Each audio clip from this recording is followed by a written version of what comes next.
Welcome back to a new video. Today we're here to talk about Madara vs. Aizen, my favorite matchup this season. Aizen probably one of my favorite episodes this season. Aizen only being beaten out by freaking Geese vs. Heihachi. And to talk about the season finale. Let's go to my second favorite episode this season. Madara vs. Aizen.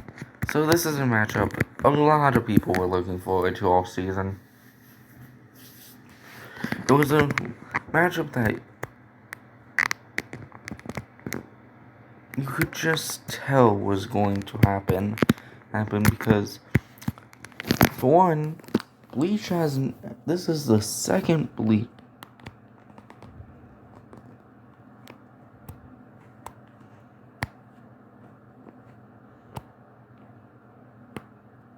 This is the second Bleach episode, which is strange to me. The fact that we've only gotten one Bleach episode before this, which was Ichigo versus Naruto, and much like this one, it resulted in a Bleach loss, which is honestly fine. I'm gonna be honest. I have no personal connections to Bleach. I don't have an attachment to the series. Probably the reason why I actually am grounded, why I actually know their power stats. I look at the stats, determine how powerful they are, and yeah. So let's talk about this matchup and what powers they put them at.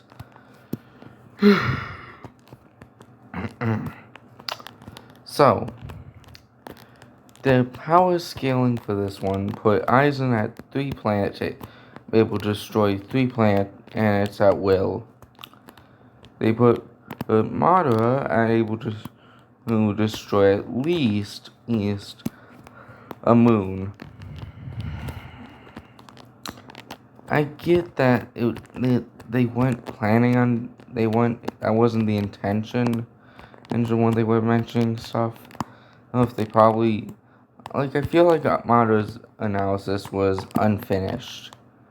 Yes, they forgot to mention some big ass feat. But I'm guessing when it comes down to it, the scaling to Naruto is what got Madara specifically close to on a higher scale than Aizen, which makes sense because Naruto has beaten people who can destroy universes, and Madara can keep up with Naruto. So yeah, the base stats for both of them, they basically just messed up a bit, even though it was technically Aizen's super form they were talking about when it came down to stuff. And I like the fact that they actually, unlike most episodes, they actually decided to have a character having a wide-ass arsenal of powers actually matter and not just come down to feats and stuff. Like, the fact that they made it talked about as if it was actually close. Because let's be honest, it's nowhere close. It's just not. But the fact that they were talking about it as if it was and making it seem like the main difference was Madara having a wider array of powers and not being able to use his powers in more versatile ways. I enjoyed it. But let's break this down one by one. Madara's analysis was interesting, at least. It didn't have many jokes I could enjoy, except, I'll admit it, the freaking Romeo and Juliet jokes throughout the thing for Madara's analysis did get a chuckle out of me every time they popped up. It was repetitive, sure, and guarantee Nemesis probably will say he didn't like it or something. But it got a chuckle out of me, I'm not gonna lie. And anybody who says that it didn't get a chuckle out of them is either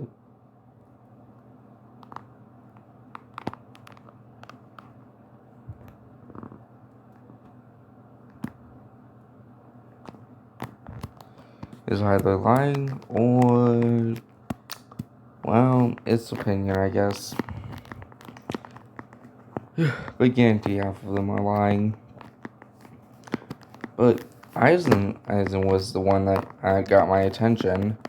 Like, Aizen, I don't have a personal connection to Bleach, like I said. But Aizen's analysis made me a fan of Aizen, and that's why I like seeing from it. Aizen's analysis talked about the character immediately and went over what makes him so unique as a villain. And like Madara, I'm a fan of because, well, I'm a Naruto fan. I like the villains in Naruto because they always have a lot of depth. Bleach villains, though, I don't really associate with depth. More or less just one goal. But Aizen's plot and stuff actually was interesting. This thing could have worked had Ichigo not been there.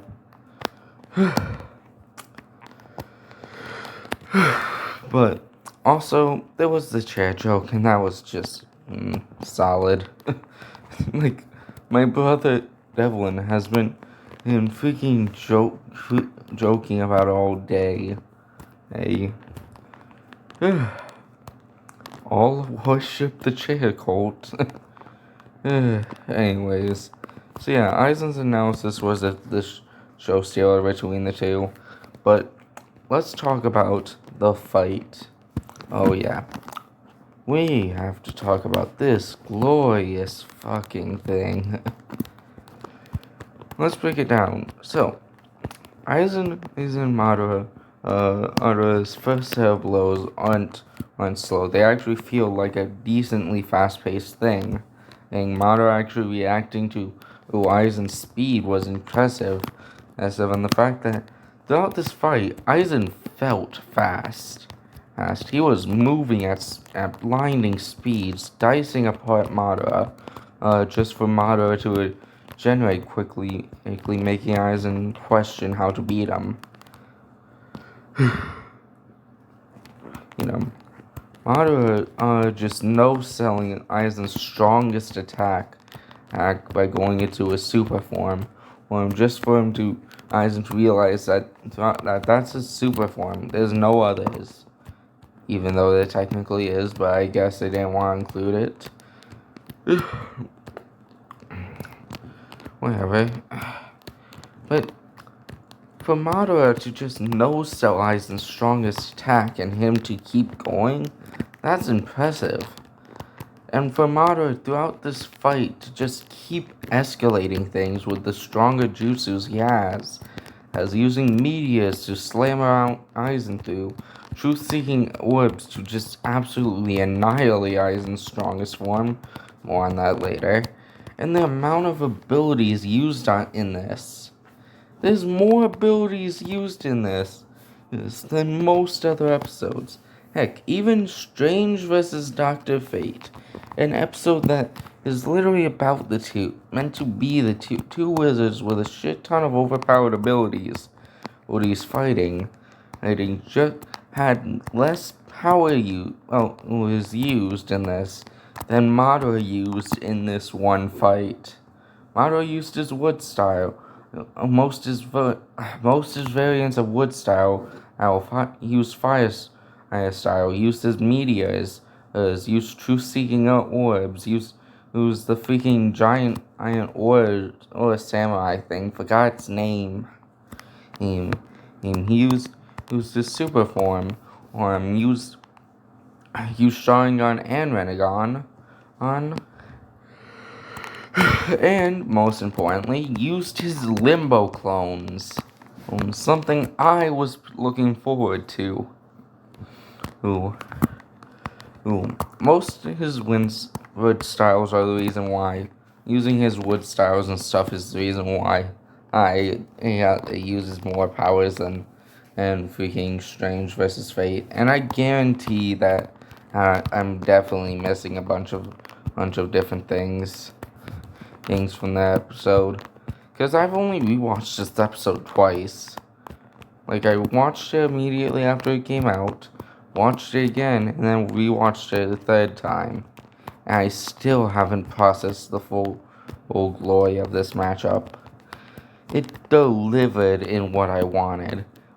Giving a two really good analysis. Aizen's being one of the best this season. And then moving on to an amazing fight. And then finishing off with a decent enough conclusion. And then leads into announcing this. Not gonna lie. I hate people. This was 2015's most popular matchup, in case any of you are wondering why it got chosen over literally the chat of Death Battle matchups, Galactus vs. Unicron. So, I want to say it now. I'm not Saitama biased. I'm not gonna bring up the creator's words, because I know to Death Battle and stuff it's not gonna apply. So I'm gonna be mainly talking about their feats. But Saitama is my favorite character in anime. Most people on Quora know this. So, who should win? I'm not Saitama biased, but it is One Punch Man. Now, this is going off of feats. Not no limit falsy, no nothing. Even though I don't consider it to be falsy because the creator said it. I follow creator a lot, if you don't understand that, but okay, so Popeye vs. Saitama is a match about strength. It's about who can hit harder and who can and move faster. So let's talk about that. So Popeye's greatest feat of strength would be he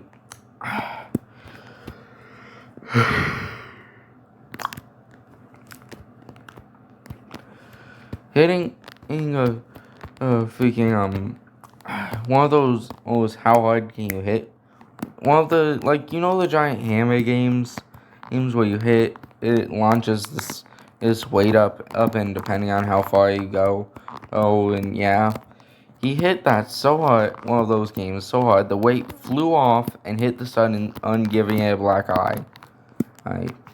So let's try calculating that. So the sun is 9.58, really? No, 91.58. Oh, freaking. Let's just go with 91 million miles from the sun on the earth. So,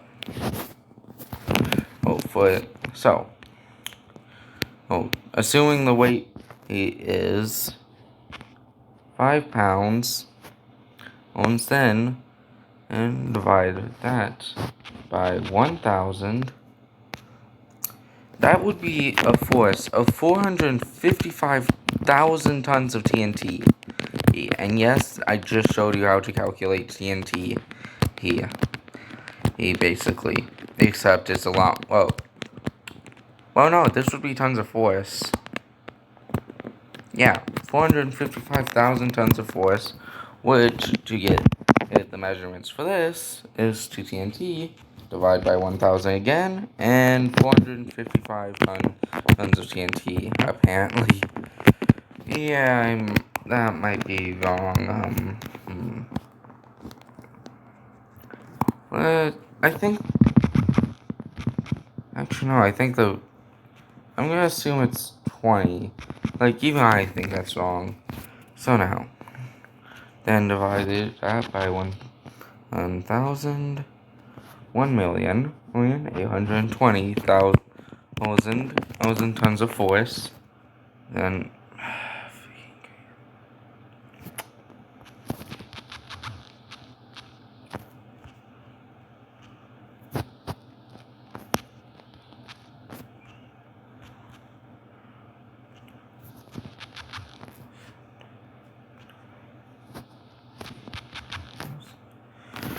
okay, screw it.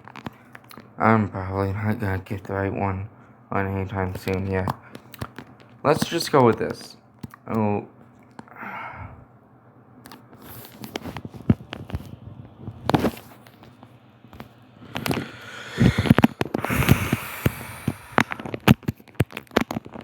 So now, from the, let's assume that's right. 1 million, over almost 2 million tons of force, or nearly 2,000 tons of TNT, which I guarantee that is wrong. That's not his strongest feat. Let's actually talk about what probably is his strongest feat. I'm not even try talking about how to give the sun a black eye, because that's just random toon bullshit. So, Popeye's greatest feat is probably pulling all the continents back together with a lasso. A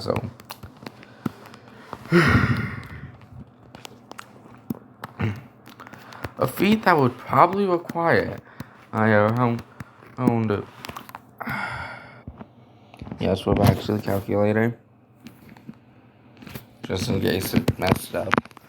Okay, so assuming the size of each continent.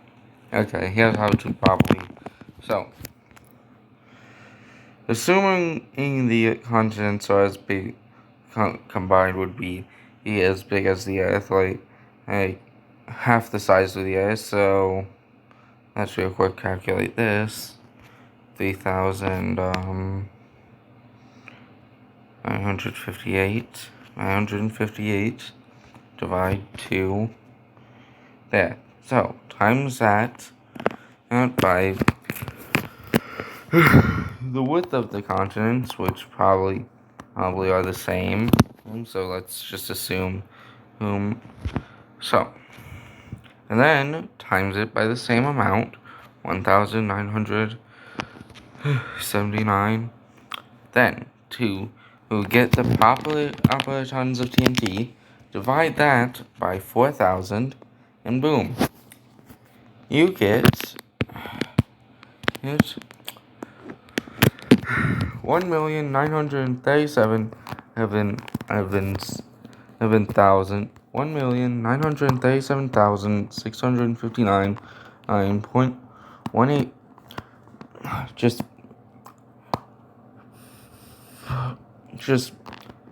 1,937,659 tons of TNT. Yeah, a lot, but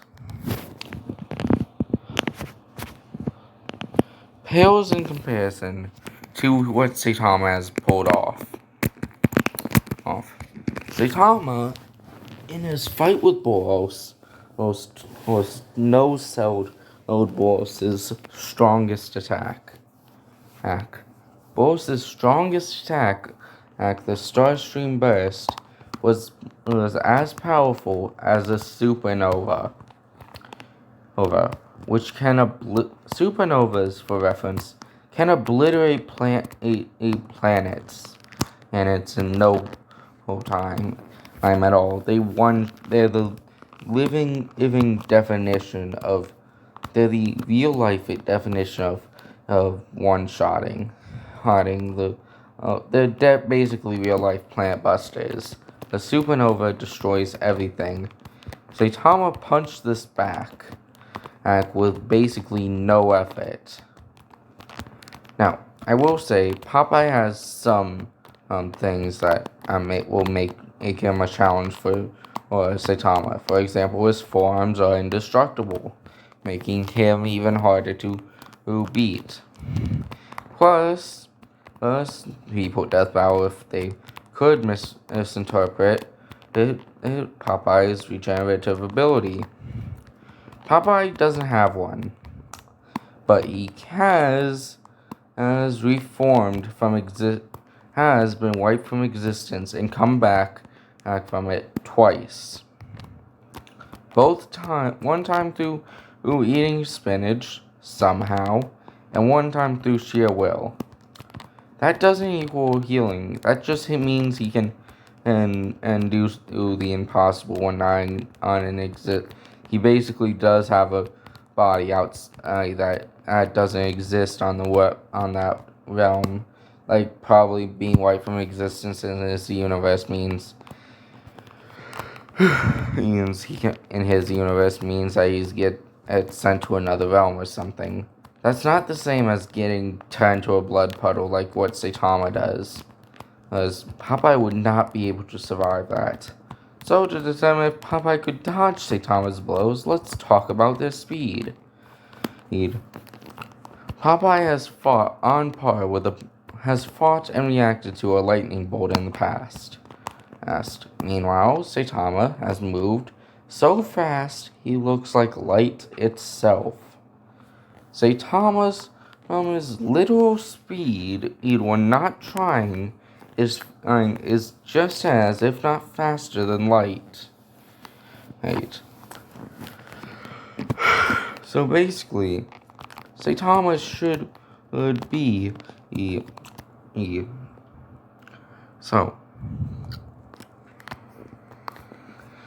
Saitama should be 2,408. Hold on.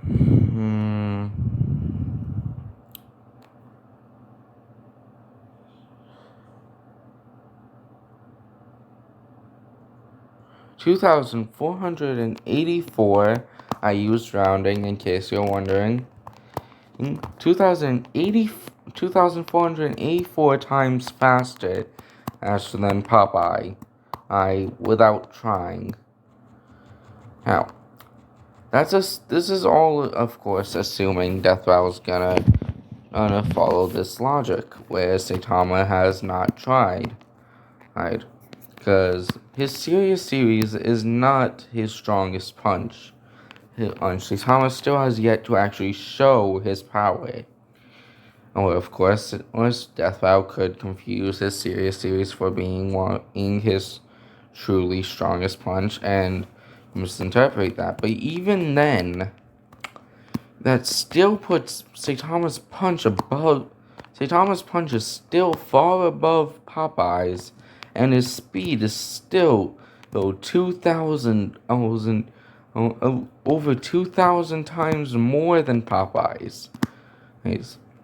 Now, of course, this is not bringing up. Of course, I'm gonna get yelled at if I don't talk about this, but could Toon Force save Popeye? The answer is no. Popeye's with spinach has pulled the earth together, yes, but spinach isn't Toon Force. Popeye's Toon Force is actually pretty limited compared to most like Bugs Bunny or Mickey Mouse. In fact, Popeye's whole Toon Force ordeal is limited to being super strong and being able to being a little bit elastic. Popeye can move his body in ways he physically should not be able to, but that's about it. He's been critically injured before or nearly died on multiple occasions, so he's not indestructible like some would think. And punches have physically wounded Popeye, even one Popeye had cabbage. Spinach edge consumed. So Popeye's Toon Force cannot save him from Saitama. Like some would lead you to believe. Some would lead you to believe that Saitama should lose because, Toon Force go bad. But when it comes down to this matchup's core, it's between two men and who punch really hard and are extremely strong. Anyways, it would be a crime for me not to finally bring up one last thing that I should. Who is more durable? Could Saitama take the blows from Popeye? Because if Popeye could just keep his forearms on Saitama hitting his forearms, and he would be able, and land a good hit, then could he win? Answer is, well, Popeye's best defense and the ability is taking hits from somebody who was on the par, who was below him. But then again, though, later on in the show, he got nearly killed by somebody who was supposedly weaker than that person. Meanwhile, we have Saitama, who, despite all the hits he's taken, has never actually had a clear-cut bruise on him. Even after the boss fight, there are no bruises on him. During the entirety of the show, Saitama never once gets gets damaged. It's the entirety of it. All that ever gets damaged is a suit. Am I saying he's indestructible? No, because I would apparently fall under the no limits fallacy that people go under. So I have to talk about Boris versus Saitama again, and which I don't mind because I love that fight. So to talk about this, let's talk about the fact that Saitama got kicked to the moon, and which left a giant freaking crater in it. So I did the measurements beforehand, and don't worry, or maybe you should worry. So by judging the crater's size compared to the moon's curvature, I can determine the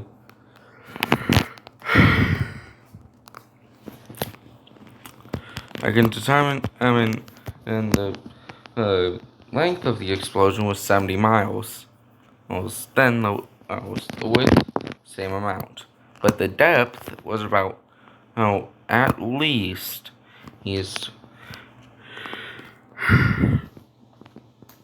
15 miles. So, there's your basis.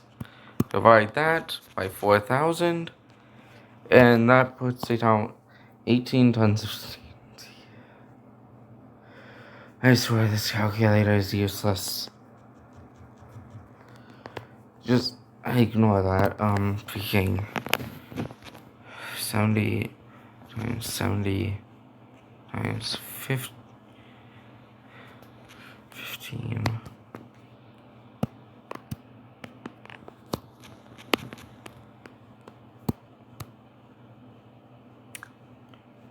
I think I did something wrong when I was measuring. I'll be right back. I'm gonna double check my measurements. Okay, and I'm back. Now, it turns out I did do something wrong with my measurements. It's actually 20 that it is. And even then, this ain't gonna end well. This ain't gonna end the way it end with a actual freaking thing. Yeah. For the actual calculations, I need to actually get, like, I'm going based off of freaking making assumptions here, because I had to have done research, tried doing stuff, but I'll have to get a measurement app or something to do stuff with. But anyways, let's just try looking at a different one. I know.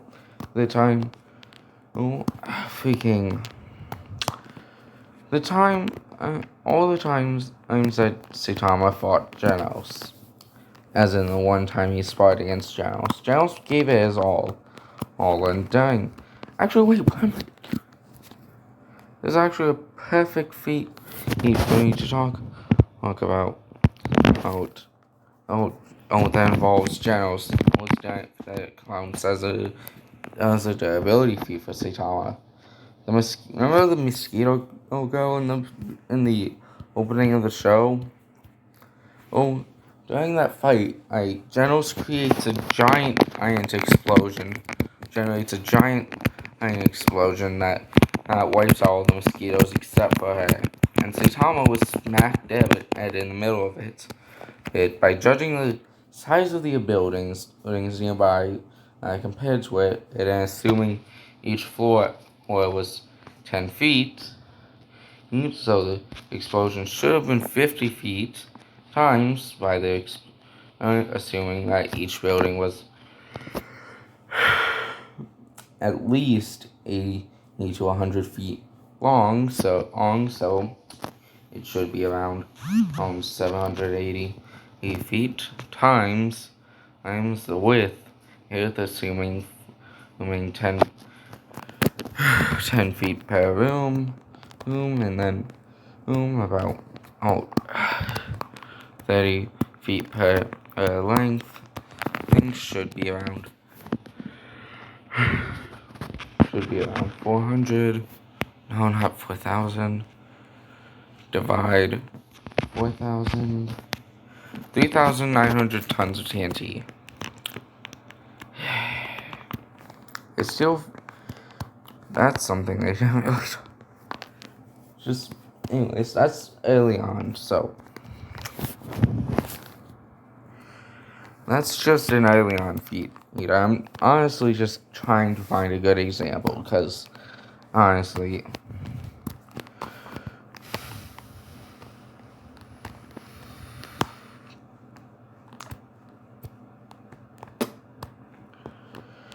Okay. So, from my examples so far, just screw it. Saitama took hits from boss who, like I said earlier, can attack with the potency to destroy a plant. Whose strongest attack is able to create a supernova output, has the same output as a supernova. His normal kicks and boss's normal kicks and punches, when not trying, should be at least half that power. So it should still be well in planetary range. Therefore, Saitama's durability is well past planetary. Saitama. So no, Popeye could not do anything to Saitama. Even punching Saitama would not help. Popeye has been nearly fatally injured by punches before, and been definitely hurt badly before. So he is not invincible like some would believe. His arms are the only part of him that have never actually taken damage, and that's about it. Those tumors of arms. Deathfow's gonna try. I figure out why his arms are like that. I guarantee it.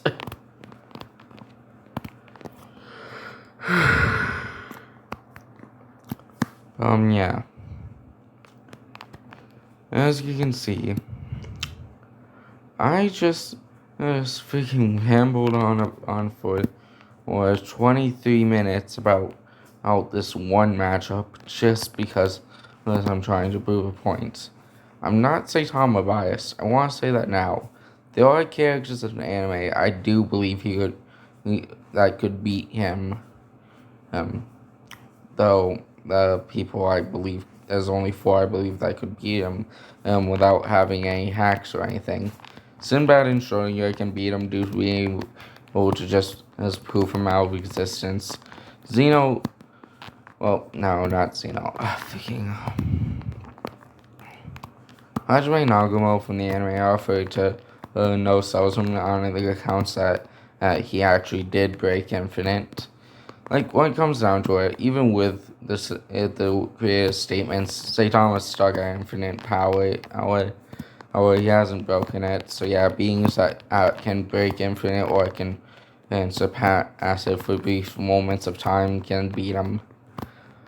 But Popeye is not one of those beings. Popeye, on the terms of cartoons, is actually a pretty damn weak character. His strength is all that really keeps him alive in his cartoon, and without it, he would have been dead a long time ago. But Saitama just has him beat in basically anything. And yes, Saitama is smarter than Popeye. which is something I doubt Death Battle will actually bring up, but I figured I'd mention that right now. Anyways, that's my opinion. Rating for Madara vs. Aizen. 9 out of 10. I gotta deduct points for the fact that they kind of messed up how they were power scaling Madara. But it's a high 9. 9 out of 10. And hopefully they don't mess up with my favorite character in anime. I want to see Saitama have a good episode. So, yeah, Death Battle, if you're watching, please consider everything I just mentioned and think about it, how you're gonna do this. And if you're one of the people who believe Popeye has some of the strongest Toon Force out there, I really hope you change your mind after watching this. Because when it comes down to it, Popeye's Toon Force is mediocre at best. Yes, and not all that powerful compared to tunes like Bugs Bunny, The Mask, Mickey Mouse. Heck, even characters like Goofy and Pete have better at a Toon Force than Popeye. And Goofy and Pete have some bad Toon Force too. Popeye is limited to his strength and being a bit elastic here and there, and that's even a rarity in his cartoon. But yeah, I think I'm gonna end it here. Yeah, I hope you guys enjoyed and had a nice time watching. This video was a lot of fun to do, as usual with my videos, and I really hope that you're all enjoying it. I'm gonna talk about all previous One Punch Man episodes, and I'm still planning on making a video dedicated to previous Naruto episodes. But for now, that's gonna be it. I hope you all enjoyed and had a nice time. And of course, always remember to like, comment, and subscribe, and hit the bell. So you always know when a new video comes up. And of course, I'll catch you on the flip side.